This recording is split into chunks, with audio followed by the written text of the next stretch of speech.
Assalamu alaikum, ladies and gentlemen. Ishwabalo Hassan Prashabhai.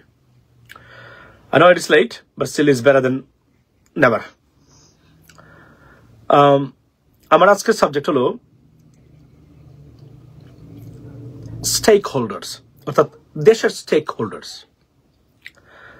বলা হচ্ছে বাংলাদেশের স্টেক হোল্ডার্স যারা, তাদের সাথে সরকার আলোচনা করতে চায়।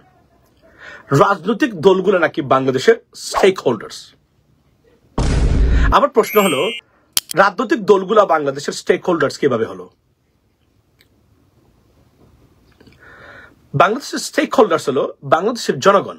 কোন রাজনৈতিক দল এই দেশের মালিক কোন রাজনৈতিক দল নয়। এদেশের মালিক কোন নেতা বা নেত্রী নয়। সুতরাং আমি তার তীব্র বিরোধিতা এবং ধিক্কার জানাচ্ছি যারা বলেন রাজনৈতিক দলগুলো হচ্ছে দেশের stakeholders. They are not. The people of Bangladesh are the stakeholders of our country. And যদি কোনো গ্রুপকে স্টেক হোল্ডার্স বানাতে হয়, সেটা হচ্ছে প্রবাসীরা। Why? Because we feed this country, we feed Bangladesh. Yeah, it is. The progress of Bangladesh depends on how the expatriates react to the remittance, sending remittance. That's how it is. একজন রাজনৈতিক নেতার নাম বলেন যে $100 বাংলাদেশে নেয়। Show me one single political leader name one single political leader যারা বাংলাদেশে $100 পাঠায়। Besides, or on the other hand, they send money, they launder money from Bangladesh to different countries. And that's what exactly the reality. Yet they're claiming they're the stakeholders. You are not the stakeholders, motherfucker. We, the people, and the expatriates are the stakeholders of Bangladesh. That should be established and well established by the documents. That's what it is. Right? আমি তার তীব্র প্রতিবাদ জানাচ্ছি যারা বলে political parties. These are corrupted. 85% politicians of Bangladesh are corrupted, dysfunctional, uneducated. They're not even fit for the purpose. Right? অযোগ্য পদার্থ এই রাজনৈতিক প্রাণীগুলা stakeholders. shame on you যারা এই কথাগুলা বলেন। আমি তার তীব্র প্রতিবাদ জানাচ্ছি। এই রাজনৈতিক আমি এদের প্রাণী নাম দিয়েছি। Why? Because এরা আমাদের listen, the characteristics of a political leaderships or leader or leaderships, if we compare, what if we bring all the a political leader's characteristics, they're supposed to be the way he's supposed to be, they're not even near to that. So how come they are the stakeholders? They're not our stakeholders. We the people and the Bangladeshi people and the expatriates are the stakeholders. So এখন থেকে এই 53 বছরের রাজনৈতিক arena বা বলয় বা establishment, they failed very badly to bring changes. This is the high time we got this gentleman who can bring the changes into the system, and now you're creating all the hampers on his way to bring the changes. You're the enemies of the people of Bangladesh, not the friend or the stakeholders. That's why I am opposing this psychology or sentiment that they're the stakeholder. They're not. They're অযোগ্য।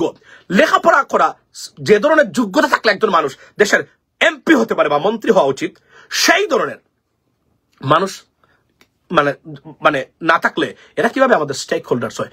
আমি এখানে আমার স্বল্প সময় I was on YouTube live, so আমি এখানে আমার এই ক্ষোভটা প্রকাশ করে গেলাম। They're not our stakeholders.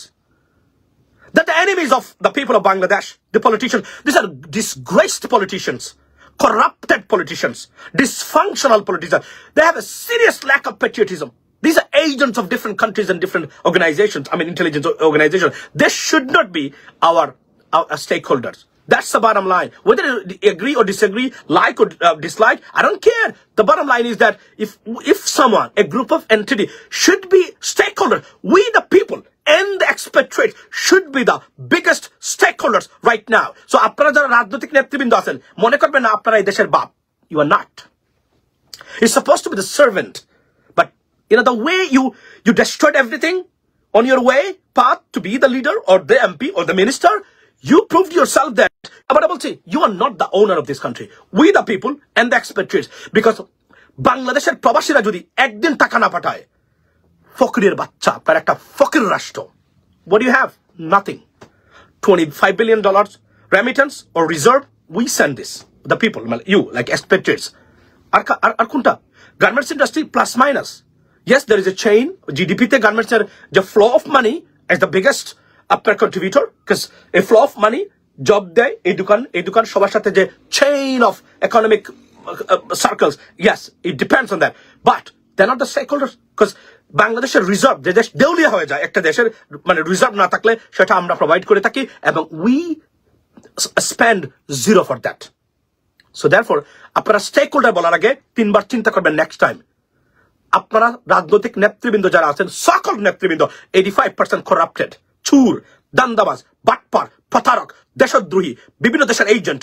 আপনারা বাংলাদেশের মানুষের স্টেক হোল্ডার নয়, আপনারা বাংলাদেশের মানুষের দুশ্মন। 53 বছরে একটা প্রতিষ্ঠান দাঁড় করাতে পারেন নাই, লেকচার দেন। আপনাদের লেকচার আমার বাবা শুনেছে, আমার দাদা শুনেছে, আমিও শুনছি, আমার সন্তান আপনাদের লেকচার শুনুক, এটা আমি চাই না।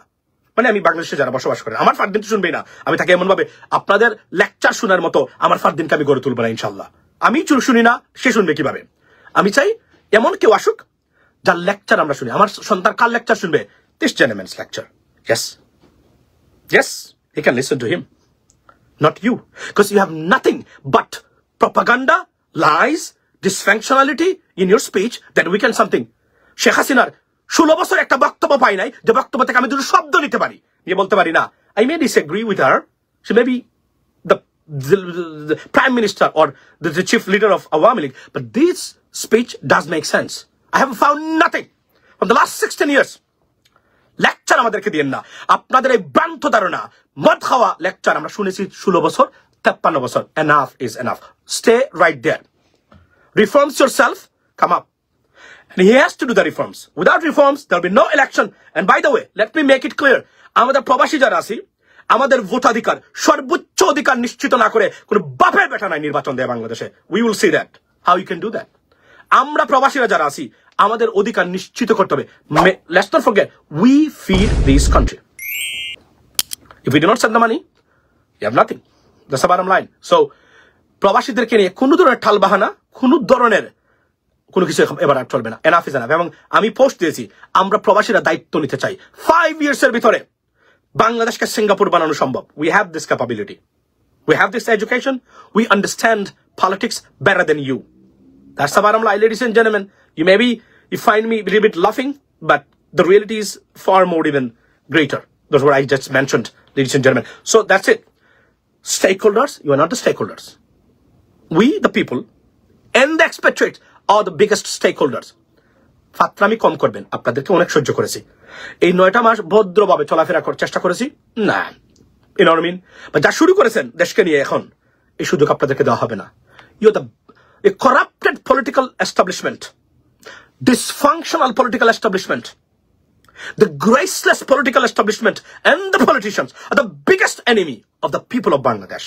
That's the bottom line. Be prepared for a war to root out this graceless political system and politicians on the political surface of Bangladesh. Have a blessed day. Next time. Assalamu alaikum. প্রিয় দর্শক, এতক্ষণ আমরা বেশ কিছু কথা শুনলাম, এবং উনি বিদেশে থাকেন এবং তারা যে বাংলাদেশে যে রেমিটেন্স পাঠান, এটি কিন্তু একটি গুরুত্বপূর্ণ বাংলাদেশের জন্য, এবং রেমিটেন্স বাংলাদেশের একটি বড় গুরুত্বপূর্ণ ইস্যু, যেটি প্রতিটা গভর্নমেন্ট এই বিষয়ে গুরুত্ব দিয়ে থাকে। এবং ওনাদের যে প্রিভিয়াস যে বিষয়গুলো যেখানে ঘটেছিল, রেমিটেন্স না আসার কারণে যে অর্থনীতির যে প্রবলেম একটি দাঁড় করানোর চেষ্টা করেছিল, সেই জায়গায় কিন্তু পরবর্তীতে প্রিভিয়াস গভর্নমেন্টে যাওয়ার ফলে জুলাই আগস্টের পরবর্তী সময় কিন্তু এই পরবর্তীতে আবার কিন্তু রেমিটেন্সের প্রচুর প্রবাসীরা পাঠায়, এর ফলে অর্থনীতি কিন্তু আবার ঘুরে দাঁড়িয়েছে। এবং সেই জায়গায় ওনাদের দায়িত্ববোধ এবং ওনাদের কথাবার্তা অবশ্যই গুরুত্ব রাখে দেশের রাজনীতিতে এবং সমাজে। অতএব যারা আছেন তাদের অবশ্যই নিজেদের, উনি যে বিষয়গুলো বলেছেন বেশ কিছু সত্য কথা বলেছেন, যেটি অবশ্যই এদেশের রাজনীতিবিদদের যে এদেশের জন্য যা করা আসে তারা কি দিয়েছে এই বিষয়গুলো উনি বললেন, এবং তারা কি যোগ্য এই বিষয়গুলো কিন্তু ওনারা বলেছেন, এবং বিভিন্ন ইস্যু নিয়ে কথা বলেছেন, যেটি অবশ্যই এদেশের মানুষকে চিন্তা করা উচিত।